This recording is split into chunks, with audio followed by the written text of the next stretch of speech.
Hello guys, అందరికీ నమస్తే. Today special చిన్న దోసకాయల పచ్చడి. ఈ పచ్చడిని పర్ఫెక్ట్గా కొత్తవారు కూడా చాలా ఈజీగా చేయొచ్చు. కొత్తవారు కూడా చాలా ఈజీగా చేయొచ్చు అని ఎందుకు చెప్తున్నా అంటే, కొత్త వారిలో నేను కూడా కొత్తదాన్ని కాబట్టి ఫస్ట్ టైం చేస్తున్నాను. ఎప్పుడు అమ్మ చేసింది తిన్నాను. ఫస్ట్ టైం నేను కూడా ట్రై చేస్తున్నానండి. ఏ విధంగా వస్తుందో చూద్దాం. ఇప్పుడైతే నేను వీడియోలో చూపించే విధంగా ఈ విధంగా సన్నగా కట్ చేసుకోండి. ఒక్క పీస్లో 2 పీసెస్ చేయండి. ఒక దోసకాయకి మినిమం 6 పీసెస్ చేయండి. ఈ విధంగా చేసి అందులో 1 టేబుల్ స్పూన్ పసుపు, 1 టేబుల్ స్పూన్ ఉప్పు యాడ్ చేసుకొని వీలైనంత వరకు కలిపేసుకోండి. గింజలు వేరవుతాయండి. ఏమైనా వాటర్ ఉంటే వాటర్ కూడా అన్నీ వెళ్ళిపోతాయి. చూడండి, ఒక 5 మినిట్స్ అయితే ఈ విధంగా కలిపేసుకోండి. ఏమైనా చేదు ఉంటే చేదు కూడా పోతుంది. సో చేదు పోవడానికే మనమైతే ఈ విధంగా కలిపేసుకోవాలండి. వాటర్ అన్నీ పిండి ఒక గిన్నెలో వేసేసుకోండి. మొత్తం అన్నిటినీ గిన్నెలో వేసేసుకోండి. ఇది వింటర్లో మా మమ్మీ అయితే మినిమం ఒక 10 టైమ్స్ అయితే పెడుతుందండి. ఈ దోసకాయలు మా పొలంలో వస్తాయి. సో అందుకే అమ్మ ఎక్కువగా పెడుతుంది. చూడండి ఎంత వేస్టేజ్ వచ్చిందో. ఈ వేస్టేజ్ అన్నిటిని పడేద్దాం. చూడండి, వీలైతే వీటిని ఆరబెట్టుకోండి. ఎండలో కాదు, నీడలో. టైం లేకుంటే డైరెక్ట్గా కూడా పెట్టేసుకోవచ్చు. నేనైతే ఒక 1 అవర్ అయితే ఆరబెడదాం అనుకుంటున్నాను. చూడండి, ఈ విధంగా అయితే 1 అవర్ ఆరబెట్టేశాను. ఆరబెట్టిన తర్వాత వీటన్నిటిని పక్కకు పెట్టేసుకొని అది ఆరేలోపు మనమైతే ఒక 2 పెద్ద సైజు వెల్లుల్లి రెబ్బలు తీసుకొని దంచేసుకుందాం. మెత్తగా దంచేసుకుందాం. చూడండి, వీడియోలో చూపించే విధంగా దంచేసుకోండి. ఇదైతే ఇంపార్టెంట్ అండి. వెల్లుల్లి రెబ్బలు ఖచ్చితంగా తీసుకోవాలి. అల్లం వెల్లుల్లి పేస్ట్ అనేది తీసుకోకూడదు. ఓన్లీ ఎల్లిపాయల పేస్ట్ మాత్రమే తీసుకోవాలి. ఈ విధంగా మెత్తగా దంచేసుకొని ఒక గిన్నెలోకి సపరేట్ చేసుకుందాం. ఇప్పుడైతే మనం కారం అయితే తీసుకుందాం. ముక్కలకు సరిపడా కారం అయితే తీసుకుంటున్నాను. నేను తీసుకున్న ముక్కలకి మినిమం ఒక 50 గ్రామ్స్ కారం అయితే సరిపోతుంది. ఈ విధంగా కారం, రుచికి సరిపడా సాల్ట్ యాడ్ చేసుకొని ముందుగా దంచి పెట్టుకున్నాం కదా వెల్లుల్లి పేస్ట్, అది సగం యాడ్ చేసుకోండి. సగం పోపులో యాడ్ చేసుకుందాం. 1 టేబుల్ స్పూన్ జీలకర్ర, మెంతులు, ఆవాల పౌడర్, 2 టేబుల్ స్పూన్ల ధనియా పౌడర్.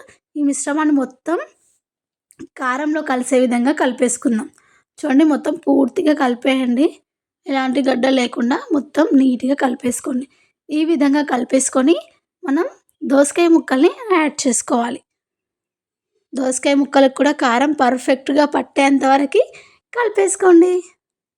చూడండి, వీడియోలో చూపించే విధంగా మొత్తం కలుపుతూ ఉండండి. కలపడానికి వీలు లేకుంటే మూత పెట్టి పైకి కిందికి ఎగిరేస్తూ ఉంటే ముక్కలకు అనేది పర్ఫెక్ట్గా పడుతుందండి కారం అనేది.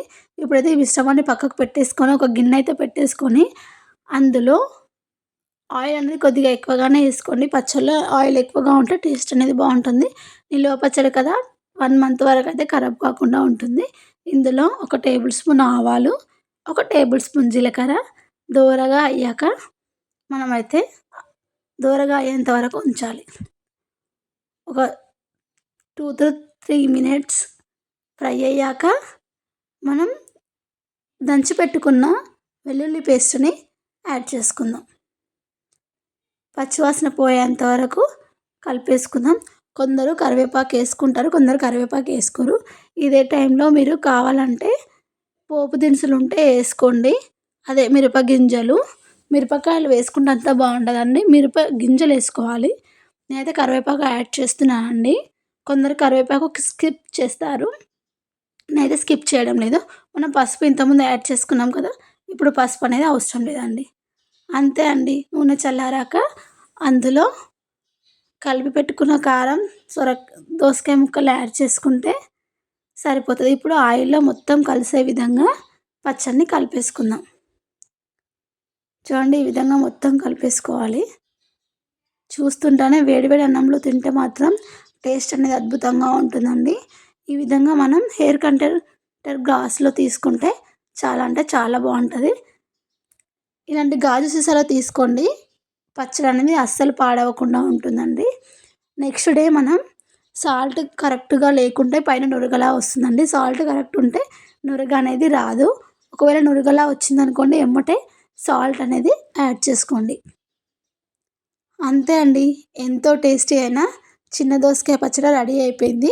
మా సైడ్ అయితే వీటిని బుడమకాయలు అంటారు. మీ సైడ్ ఏమంటారో కామెంట్ బాక్స్లో కామెంట్ చేయండి. Thank you for watching. Please subscribe to my channel.